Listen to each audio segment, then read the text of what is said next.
Something is happening behind the headlines, and it's bigger than what you're being told. Today's story isn't just about Benjamin Netanyahu or even Israel. It's about power, decisions made in the shadows, and the consequences that are already reshaping the region. So stay with me until the end, because the deeper we go, the more the official narrative starts to crack and the real questions begin. As the geopolitical landscape across the Middle East continues to shift at a staggering pace, Prime Minister Benjamin Netanyahu finds himself as the center of a growing international debate regarding the scale and duration of these current military operations. According to reports from regional observers, Netanyahu is facing an intensified wave of criticism from global human rights organizations and certain European allies who describe his current policies as increasingly aggressive. That's to say the least. However, despite this mounting pressure, the Israeli leader has recently utilized a series of high profile public appearances to signal that his administration has no intention of scaling back. Sources suggest that during a recent broadcast, Netanyahu effectively dismissed concerns regarding civilian casualties in Iran, reportedly implying that no legal or political accountability would even be pursued for the fallout of the strikes. According to statements attributed to the prime minister, the campaign against the Islamic Republic is far from over. Netanyahu was quoted as saying, "The campaign against Iran is not complete. We still have much to do." These remarks are being interpreted by analysts as a definitive indication that the recent ceasefire may be a very temporary tactical pause, rather than a permanent end to hostilities. I don't know about permanence in this kind of environment. Information from sources close to the Israeli cabinet suggests that the prime minister's resolve is being significantly bolstered by the Israeli public and the military backing of the United States. It's reported that President Donald Trump has reaffirmed a shoulder to shoulder alliance with Israel, or tail wagging the dog, or something like that. I don't know. It's just a move that critics suggest that has provided the political cover that's necessary for Netanyahu to bypass traditional diplomatic restraints. According to reports on the specific objectives of this ongoing campaign, I mean, Netanyahu has placed a sharp focus on Iran's nuclear capabilities, just like Trump has. The prime minister reportedly emphasized that enriched material remains within Iranian borders, as material tends to exist, stating that, as President Trump has indicated, that this material has to be removed by an outside force, either through the current 10-point agreement or by other means. Sources suggest that this other means phrasing is a very thinly veiled reference or threat.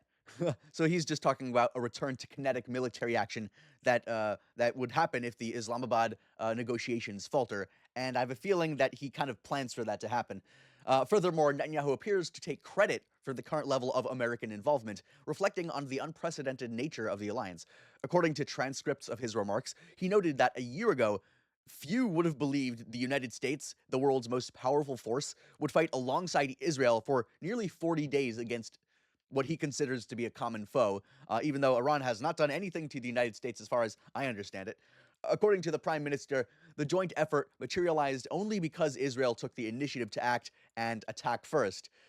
In addition to the Iranian front, the Israeli leader has provided updates regarding their situation in the north when they have their front in Lebanon, because they decided to have multiple fronts. According to Netanyahu, the Lebanese government has reportedly reached out to Israel several times over the past month with more proposals to initiate a dialogue, but nothing happening there, just keep on killing citizens, I suppose. It's reported that the prime minister is seeking the total disarmament of Hezbollah and the establishment of what he describes as a genuine peace disagreement. But Hezbollah is basically whoever he says it is at this point. So analysts point out that while the rhetoric focuses on peace, he has not done anything to indicate that that's his actual goal here. The underlying military strategy remains very focused on the total neutralization of Hezbollah's infrastructure, which is just any infrastructure, regardless of the humanitarian cost. And we've seen many, many costs add up. Just civilian lives, hundreds of them at one go. Just Hezbollah at this point. So according to unconfirmed reports from within the diplomatic corps, there's also a growing concern that this wing-to-wing cooperation between Trump and Netanyahu has created a vacuum of accountability. Like, either of them can just pass it off to the other and blame the other and just keep ramping it up. So sources suggest that the administration in Jerusalem views the current window of American support as a great historic opportunity to do whatever they want to reshape the current map, even if it requires what many describe as disproportionate force. I would describe it as a as ethnic cleansing, as a genocide, including not just in Gaza and in Palestine, but in Lebanon as well. And they're trying to turn the United States against Iran and Lebanon. That's Israel's goal for the Middle East, is to just take over all of their neighbors. So as the deadline for the Islamabad talks approach, the world remains on edge, watching as the Israeli leadership prepares for what Netanyahu calls the necessary work that still lies ahead. I think the talks may have even fallen through that quickly. It depends on what the most recent thing is. They flip-flop back and forth at this point. According to source reports, the Prime Minister's latest address wasn't just an update for his citizens, but a clear warning to his adversaries that the current momentum is unlikely to slow down. And I don't see that happening either. Israel is just going full force ahead and just destroying buildings and bombing cities. While Prime Minister Netanyahu projects an image of a unified and resolute nation to the world, according to reports from independent journalists and human rights monitors, a very different reality is unfolding on the streets of Tel Aviv, Haifa, and Jerusalem. Beneath the surface of military bravado, there's a growing domestic friction, a lot of people fighting back inside Israel, that the current administration is reportedly working overtime to conceal. So today we investigate why the voices of dissent are being met with force, as they typically are, why the national media of Israel seems to be silent about their crimes, and it's because they're controlled by the government, and why the halls of the United Nations have become a place of complete irrelevance for the Israeli leadership. Because why would they care what the UN says if they never enforce anything? So, according to source reports, the Israeli police have adopted an increasingly aggressive posture toward anti-war demonstrations. In early April of 2026, it's reported that police forcibly dispersed rallies at Habima Square in Tel Aviv, arresting dozens of participants at a time. And we see that plenty in the United States too. Whenever there's a protest, whenever it's peaceful, the police just gotta come in and mess stuff up. Sources suggest that the authorities are selectively citing Homefront Command safety regulations, originally designed to protect citizens from missile threats, as a legal pretext to ban gatherings of more than 50 people. And of course, they couldn't care less if those 50 people are having a party. It's only when they're protesting that matters.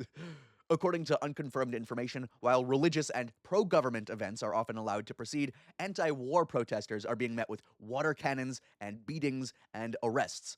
It's claimed by some observers that the Netanyahu administration views any public display of domestic opposition as a threat to the security narrative required to maintain the current offensive. Yeah, if you break that propaganda of the nation saying that, oh, this violence is necessary, it would break the machine. It would break the theater of this. According to reports from the ground, protesters have accused the police of acting as political enforcers for the government rather than neutral maintainers of public order and law. And I mean, yeah, the police, the military, they're all part of this war machine. A major question from international observers is why these anti-war sentiments are rarely seen on Israeli television. Like, oh, you should address some of the opposition and what they're saying, right? Just makes sense.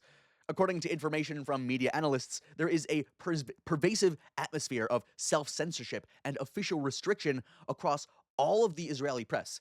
It's reported that new media regulations implemented in March of 2026 have significantly curtailed the ability of journalists to actually report on internal unrest or the true impact on the conflict, on civilian life, on how this war is going, because they'll see it as a negative thing.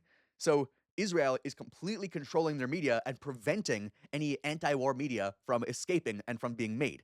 Sources suggest that major broadcasters are prioritizing heroic, oh, great military actions, all these narratives, and this nationalist messaging to maintain their public morale. They have to keep the war in a positive light. According to reports, when debris from Iranian missiles hit educational facilities earlier this year in Israel, the media was reportedly permitted to show the damage, but was restricted from mentioning that a military target nearby was the actual successful hit. So they like to say that, Iran has military bases near civilian infrastructure, so it's okay when Israel kills a couple hundred civilians because it was totally near civilian infrastructure. When anyone else hits anything in Israel, when it's actually near war machines and near military infrastructure, and when an empty building was hit nearby, that's something that they can show, but nothing else. None of the actual gruesome acts that they're committing on Lebanon or on Gaza or on Iran. But this is claimed by some sources that by omitting the voices of those calling for peace, by omitting the voices of the people who are actually trying to oppose the Israeli government and stop this war, this unnecessary war that they're waging, The government is effectively creating a digital iron dome that keeps the Israeli public and the world isolated from the reality of domestic discontent, even in their own nation. Perhaps the most striking aspect of the 2026 crisis is the total disregard for the United Nations. According to reports from diplomatic circles, UN statements and Human Rights Council resolutions are now routinely dismissed by the Netanyahu administration as biased and irrelevant, just completely ignoring them. Sources suggest that the shoulder to shoulder support from the Trump administration has effectively rendered UN pressure toothless because the United States is protecting Israel from anything the UN would ever be able to do to them. According to unconfirmed information, the Israeli leadership feels that as long as they have a green light from Washington, they can essentially ignore the international legal framework without consequence. And yeah, there has been no consequence so far, so why wouldn't they continue doing what they're doing? It's reported that when the UN Human Rights Council adopted resolutions in early of April calling for accountability in this situation in the Palestinian territories and the broader region, the Israeli response was one of total silence or open mockery. According to analysts, this sense of impunity has led to a situation where the UN is just viewed in Israel not as a peacekeeper, but as a symbolic obstacle that can easily be bypassed through bilateral ties with the United States. And I kind of see it that way as well. What does the UN even do if they literally cannot prevent ongoing genocides? According to source reports, the suppression of internal dissent is a strategic necessity for Netanyahu's total victory doctrine.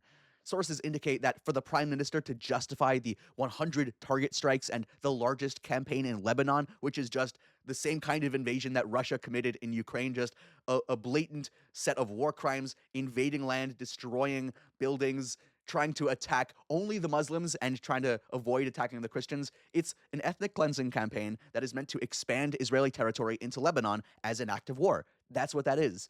But he's trying to maintain the illusion of a nation with a single will, a single pursuit to continue this war, even though there are plenty of Israelis who disagree with it.